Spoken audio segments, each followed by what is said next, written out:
Hey everyone, welcome back again. A few days ago, I asked about changing the voice in the video. More than 80% of people vote for using the old voice. Because we are living in a democratic country, so I am going with the vote, and using the same old voice. This is a quick update video. I will start uploading the tutorials from the next week.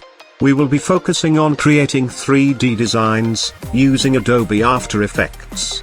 As always, we are not going to use any paid plugin. Everything will be free. Make sure to subscribe my channel, and hit the bell icon, to get the latest video up front. I will see you in the next video. Till then, good luck, and peace.